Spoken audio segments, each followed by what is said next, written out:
சுரேஷும் தங்கராஜ மாமா சொல்கிறது தான் கரெக்டு, அவர் சொன்னால் கரெக்டாக இருக்கும் அப்படின்னு நினச்சிக்கிட்டு கொஞ்சம் கூட மூளையே இல்லாமல் சுய புத்தியே இல்லாமல் அழகுமதிட்ட கொஞ்சம் கூட வரமுறையே இல்லாமல் நடந்துக்கிட்டாரு. ஆனால் அழகுமதியும் தனக்கு இன்னும் புரிதலே இல்லை, அவரை கொஞ்சம் கூட பிடிக்காது, இப்படி இருக்கிற இடத்துல தன்னை தொட வராரே அப்படின்னு சொல்லிட்டு நம்ம அழகுமதி ரொம்பவே வெறுத்து தள்ளியும் விடுறாங்க. இதனால சுரேஷுக்கு ரொம்பவே கோவம் வருது அழகுமதி மேலே. அழகுமதியை ரொம்பவே கில்ட்டி ஃபீலிங்கில் இருக்காங்க. வழிகளை துடிச்சிக்கிட்டு இருக்க சுரேஷுக்கு ரொம்பவே கோபம் வருது அழகுமதி மேலே. என்ன நினைக்கிறேன்னா, இவளுக்கெல்லாம் எவ்வளோ திமிரு இருக்கும், நம்ம என்ன பண்ணான்னு சொல்லிட்டு நம்மளை இவ்வளோ தூரம் தள்ளி விடுறா அப்படின்னு சொல்லிட்டு கோவப்படுறாரு. நம்ம அழகுமதியோ எப்படி இருந்தாவது சுரேஷ்கிட்ட சாரி கேட்கணும் அப்படின்னு சொல்லிட்டு அழகுமதியும் நினைக்கிறாங்க. இதுக்கான சந்தர்ப்பம் கிடைக்குமா அப்படின்னு சொல்லிட்டு அந்த சந்தர்ப்பத்துக்காக காத்துட்டு இருக்காங்க. அப்போ அழகுமதியை கூப்பிட்டு நம்ம ரேவதியும் பேச ஆரம்பிக்கிறாங்க. என்னன்னு பார்த்தா, ஏன் மதி உனக்கு சுரேஷை பிடிக்கலையா, பிடிக்குமா பிடிக்காதா, ஏன் இப்படி இன்னும் வாழ்க்கையை தொடங்காமல் இருக்கீங்க என்ன அப்படின்னு கேட்குறாங்க. அப்போ தான் மதி சொல்ல ஆரம்பிக்கிறாங்க, இல்லை எனக்கு ஆரம்பத்துலேருந்தே அவரோட பிரச்சனை இருந்துச்சு, அது மட்டும் இல்லாமல் நான் நினச்சி பார்க்காத அளவுக்கு எனக்கு கல்யாணமாக அவரோட நடந்துருச்சு. சரி, இதை இந்த லைஃப்பை ஏற்றுக்கிறோமா ஏற்றுக்கக்கூடாதா அப்படின்னு சொல்லிட்டு யோசிக்கிறதுக்குள்ளே எல்லாமே டக்குன்னு நடந்துருச்சு. இவரையும் புரிஞ்சுக்கிறதுக்கான சுச்சுவேஷன் வரும்னு பார்த்தா இவர் கொஞ்சம் கூட நம்மளை புரிஞ்சுக்கிற மாதிரியான நிலைமையில அவரும் கிடையாது. அவர் சொல்கிறத கேட்குற மாதிரி தான் அவர் நடந்துக்கிறாரு. ஒருத்தர் அண்டர்ஸ்டாண்டிங் பண்ணிக்கிறதுக்கான சூழ்நிலை கொஞ்சம் கூட உருவாகவே இல்லை. அப்படி இருக்கிற இடத்துல நாங்கள் எப்படி எங்களோட வாழ்க்கையை ஆரம்பிக்க முடியும்?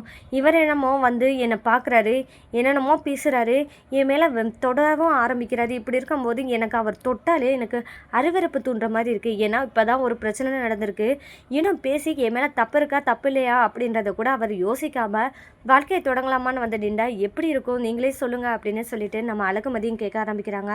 நீ சொல்கிறதும் சரிதான் அழகுமதி, இருந்தாலும் உங்களுக்குள்ளே எப்போ தான் அண்டர்ஸ்டாண்டிங் வரும், அதுக்கான டைமை நீங்கள் தான் கொடுக்கணும், அதுக்கு தானாகவே உருவாகாது, அந்த டைமை நீங்களே உருவாக்கிக்கோங்க அப்படின்னு சொல்லிட்டு அழகுமதி கிட்ட நம்ம ரேவதி அட்வைஸ் பண்ணுறாங்க.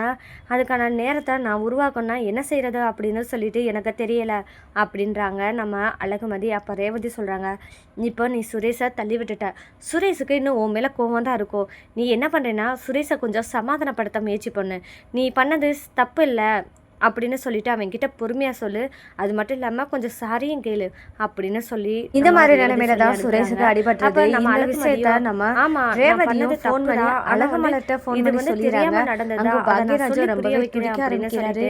சுரேஷ் கிட்ட அழகுமதிக்கு என்னாச்சு அப்படின்னு சொல்லி மலர்கிட்ட கேட்கும்போது அவங்க மலரும் உண்மை சொல்ற விதமா நீ உன் மேல தப்பே இல்லைன்னு சொல்லிட்டு புரிய வை, உனக்குள்ளேயும் சரி சுரேஷுக்குள்ளேயும் சரி ரெண்டு பேருக்குள்ளே புரிதல் நடக்கிறதுக்கான சான்ஸு நீங்கள் தான் உருவாக்கணும் அப்படின்னு சொல்லிட்டு நம்ம ரேவதி சொல்ல ஆரம்பிக்கிறாங்க.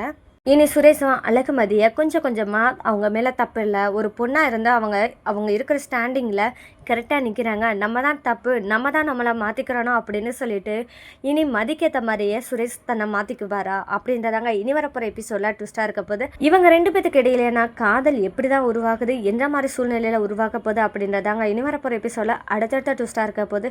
இந்த மாதிரியான சுவாரஸ்யங்களை நீங்கள் தெரிஞ்சுக்கணும், மறக்காமல் நம்ம சேனலை சப்போர்ட் பண்ணி ஆதரவு தெரிவிங்க. உங்கள் தம்பியை பற்றி உங்களுக்கு தெரியாதா, தங்கராஜன்னு ஒரு வார்த்தை சொன்னால் கோடு போட்ட ரோடே போடுவானே, அப்படிப்பட்டவன் தங்கராஜனே ஏதோ சொன்னாங்கன்னு சொல்லிட்டு இவன் என்னடானா மதிக்கிட்டேயே ஏதோ பேச போயிருப்பான் போல, அதனால மதி தள்ளி விட்டாலாம், தள்ளி விட்டதுனால சுரேஷுக்கு தலையில் அடிபட்டுருச்சுன்னு சொல்லிட்டு சொன்னார் ரேவதி அப்படின்னு சொல்லிட்டு மொட்டைக்கட்டியாக முழுசாக சொல்லாமல் பாக்கியராஜ்கிட்ட சொல்லவும் பாக்கியராஜ் பதறாரு. என்னாச்சு மலரு, அப்போ ரொம்ப அடியா அவனுக்கு அப்படின்னு சொல்லும்போது இல்லையா லேசாக வீங்கி தான் இருக்கான், மற்றபடி ஒன்றும் பிரச்சனை இல்லை அப்படின்னு சொல்லிக்கிட்டு இருந்தா ரேவதி அப்படின்னு சொல்லிட்டு மலர் சொல்ல, அப்போ பாக்யராஜ் பேசிகிட்டு இருக்கும்போது தான் நம்ம ராஜலட்சுமியும் கேட்டுறாங்க, என்னாச்சு சுரேஷுக்கு அடிபட்டுருச்சா அப்படின்னு ராஜலட்சுமியும் அதிர்ச்சி ஆகுறாங்க. அந்த மாதிரி நேரத்தில் தான் பாக்கியராஜ் கிட்ட மலர் சொல்கிறாங்க, இங்கே பாருங்க ஒரு சின்ன விஷயத்த உங்கள் அம்மா பெருசுப்படுத்தி ஏற்கனவே சண்டை போட்டு தான் இப்போ மதி அங்கே போயிருக்கா, இப்போ திரும்பவோ இவங்க ரெண்டு பேத்துக்குள்ளே சண்டைன்னு தெரிஞ்சால் உங்கள் அம்மா எவ்வளோ தூரத்துக்கு பிரச்சனையை கூட்டுவாங்கன்னு தெரியாது, கொஞ்சம் அடக்கி வாசி வைக்கிற அளவுக்கு கொஞ்சமாக சமாதானப்படுத்துங்க அப்படின்னு மலர் வந்து பாக்யராஜ்கிட்ட சொல்ல, பாக்யராஜன் சொல்கிறாங்க, ஆமாம் மலரு நீ சொல்கிறது கரெக்டு தான், எங்கள் அம்மா செஞ்சாலும் செய்யும் அப்படின்னு சொல்லிட்டு, அம்மா அதெல்லாம் ஒன்றும் இல்லைம்மா சின்ன பிரச்சனை தான், சுரேஷ் தடுக்கி விழுந்துட்டானா அதனால தான் நான் ரொம்ப அடியேன் அப்படின்னு சொல்லிட்டு மலர்கிட்ட பேசிகிட்டு இருந்தேன், வேறு எதுவும் இல்லைம்மா, மதிக்கும் சுரேஷுக்கும் எதுவும் பிரச்சனையா, மதி எதுவும் பிரச்சனை பண்ணிகிட்டு இருக்காளாடா அப்படின்னு சொல்லிட்டு ராஜலட்சுமி கேட்க, அப்படியெல்லாம் இல்லையம்மா அதெல்லாம் நல்லா தான் இருக்காங்கன்னு சொல்லி தான் ரேவதி சொன்னா, வேணும்னா நீ ஃபோன் பண்ணி கேளே அப்படின்னு சொல்லும்போது தான் ராஜலட்சுமி சொல்கிறாங்க, வேணாம் மாப்பிள்ளை வீட்டுக்கு கூட்டிகிட்டு போனதுக்கப்புறம் நம்ம ஃபோன் பண்ணி விசாரிக்கிறதுலாம் தப்பு. ஏன்னா மாப்பிள்ளையே அவங்க 2 பேத்தையும் நல்லபடியாக பார்த்துக்குப்பாங்க அப்படின்ற நம்பிக்கை எனக்கு இருக்குது. அப்படி இருக்கிற இடத்துல நம்ம சந்தேகப்படுற விதமாக நம்ம ஃபோன் பண்ணி கேட்க வேணாம் அப்படின்னு சொல்லிடுறாங்க நம்ம ராஜலட்சுமி. இதை கேட்ட பாக்யராஜ், அப்பாடா நல்ல வேலை, இந்த பிரச்சனை பெரிய பிரச்சனை ஆகாத அளவுக்கு இப்போ பேசி முடிச்சாச்சு அப்படின்னு சொல்லிட்டு பாக்யராஜ் இருக்காங்க.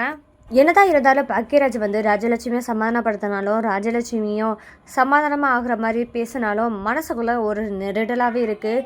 இந்த அழகுமதி சும்மாவே சொன்னபடி கேட்க மாட்டா. இதில் போய்கிட்டு அங்கே அனுப்பிச்சி விட்ருக்கோம். இதில் ஏதாவது அவள் சில்மிசம் பண்ணிக்கிட்டு ஏதாவது சேட்டை பண்ணிக்கிட்டு இருந்தா என்ன பண்ணுறது? பேசாமல் மதியே நம்ம சுரேஷை தள்ளி விட்டுருப்பாளோ அப்படின்னு சொல்லிட்டு கொஞ்சம் பயப்படுறாங்க ராஜலட்சுமி. இந்த இடத்துல தான் கொஞ்சம் புலம்பிக்கிட்டே வராங்க. அப்போ தான் ராகவன், என்ன ராஜலட்சுமி என்ன புலம்பிக்கிட்டே இருக்கா அப்படின்னு சொல்லிட்டு கேட்க ஆரம்பிக்கிறாங்க. ஒன்றும் இல்லைங்க, இப்போ தான் நான் மலரும் பாக்யராஜும் பேசுகிறத கேட்டுட்டு இருந்தேன். இந்த மாதிரி சுரேஷுக்கு அடிபட்டுருச்சுன்னு சொல்லிட்டு பேசிகிட்டு இருந்தாங்க. என்னென்னு போய் கேட்டால் அவன் கீழே விழுந்துட்டானா வலிக்கு அப்படின்னு சொல்லிட்டு பேசுகிறாங்க. என்னென்னு எனக்கு கொஞ்சம் டவுட்டாகவே இருக்குது. இந்த மதி எதுவும் பிரச்சனை பண்ணியிருப்பாளோ, இதனால் சுரேஷுக்கு தான் அடிபட்டுருக்குமோ அப்படின்னு எனக்கு தோணுது அப்படின்னு சொல்லிட்டு நம்ம ராஜலட்சுமி சொல்ல ஆரம்பிக்கிறாங்க. என்னம்மா என்ன இப்படி சொல்கிறா அப்படின்னு சொல்லிட்டு ராகவன் கேட்க, ஆமாங்க இப்படி தான் சொன்னாங்க, இருந்தாலும் எனக்கு கொஞ்சம் பயமாகவே இருக்குது. இவங்க ஒன்றும் இல்லை, பிரச்சனை இல்லை, மதி எதுவும் பிரச்சனை பண்ணலை அப்படின்னு சொல்கிறாங்க. எனக்கு எதுவோ கொஞ்சம் பதட்டமாகவே இருக்குது அப்படின்னு கொஞ்சம் சுரேஷுக்கு ஃபோன் பண்ணுறீங்களா அப்படின்னு சொல்லிட்டு நம்ம ராஜலட்சுமி சொல்கிறாங்க. ராகவனும் சுரேஷுக்கு ஃபோன் பண்ணி பேசுகிறாங்க. சுரேஷ் ஃபோனை எடுத்ததுமே சொல்லுங்கப்பா அப்படின்னு சொல்கிறாங்க. இல்லைடா சுரேஷு, இப்போ ஏதோ ஒன்று கேள்விப்பட்டேன், எங்கேயோ நீ கீழே விழுந்துட்டேன்னு சொல்லிட்டு கேள்விப்பட்டேன், உண்மையா சுரேஷ் அப்படின்னு சொல்லிட்டு ராகவன் கேட்க, ஆஹா இங்கே நடந்ததா, அக்கா போட்டு கொடுத்துட்டா போல. சரி நம்ம இந்த மாதிரி நடந்துச்சுன்னு சொல்லாமல் நம்ம கீழே விழுந்துட்டோம்னே இருக்கட்டும் அப்படின்னு சொல்லிட்டு, ஆமாப்பா தெரியாமல் டேபிளை இடிச்சுக்கிட்டேன், அதை தான் அக்கா சொல்லிட்டாங்களா அவங்ககிட்ட அப்படின்னு சொல்லி கேட்க, தெரியலப்பா அக்கா தான் சொன்னாலா என்னன்னு தெரியல, இங்கே மலரும் பாக்யராஜும் பேசிகிட்டு இருந்தாங்க அப்படின்னு சொல்லிட்டு ராகவன் சொல்கிறாங்க. சரிங்கப்பா அதெல்லாம் ஒன்றும் பிரச்சனை இல்லை, நான் நல்லா தான் இருக்கேன்னு சொல்லிட்டு சுரேஷும் சொல்ல ஆரம்பிக்கிறாங்க. சுரேஷ் ராகவன்கிட்ட பேசுகிறத கேட்டதுமே நம்ம தங்கராஜ் கூடவே இருக்காரு. அப்போ சுரேஷ் பேசுகிறத கேட்டுக்கிட்டு தங்கராஜ் என்ன நினைக்கிறான்னா, என்ன சுரேஷ் மாமா தான் பேசுகிறாரா கூட ஃபோனை அப்படின்னு சொல்லிட்டு வாங்கி பேச ஆரம்பிக்கிறாரு. என்ன மாமா சொல்லுங்கள் அப்படின்னு சொல்லிட்டு, இல்லை மாப்பிள்ள சுரேஷ் கீழே விழுந்தது தான் கேள்விப்பட்டேன், அதனால தான் ஃபோன் பண்ணேன், எப்படி இருக்கான்னு கேட்கலான்னு நினச்சிட்டு ஃபோன் பண்ணேன் அப்படின்னு சொல்லி ராகவன் சொல்ல, அதெல்லாம் நல்லா இருக்காம்மா, ஒன்றும் பிரச்சனை இல்லை மாமா அப்படின்னு சொல்லிட்டு தங்கராஜ் சொல்ல ஆரம்பிக்கிறாங்க.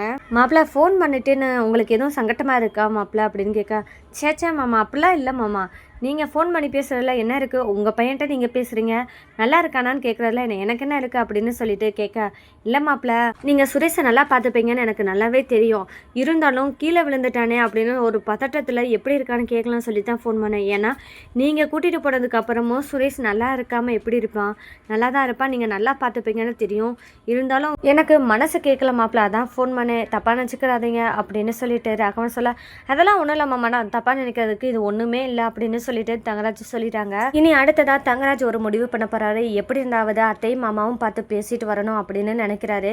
காலையில எழுந்ததுமே கண்டிப்பா போயிட்டு வரலாம் அப்படின்னு சொல்லிட்டு யோசிச்சுட்டு காலையில தங்கராஜ் ராஜலட்சுமி ராகவனை பார்த்து பேசலாம் அப்படின்னு போறாரு. அந்த இடத்துல நம்ம தங்கராஜோட வார்த்தைகள் என்னவா இருக்கும், சுரேஷுக்கும் மதிக்கும் இடையில சமாதானமான உறவு இருக்குது அப்படின்னு சொல்லிட்டு அங்கே ராஜலட்சுமி ராகவனும் சமாதானப்படுத்த போகிறாங்களா, இல்லை இன்னும் மதிக்கும் சுரேஷுக்கும் சண்டை நடந்துக்கிட்டு இருக்கு, அவங்களுக்குள்ள எப்போ தான் புரிதல் ஏற்படும் தெரியலை அப்படின்னு சொல்லிட்டு மனசு வருத்தப்படுற மாதிரியே பேச போகிறாங்களா.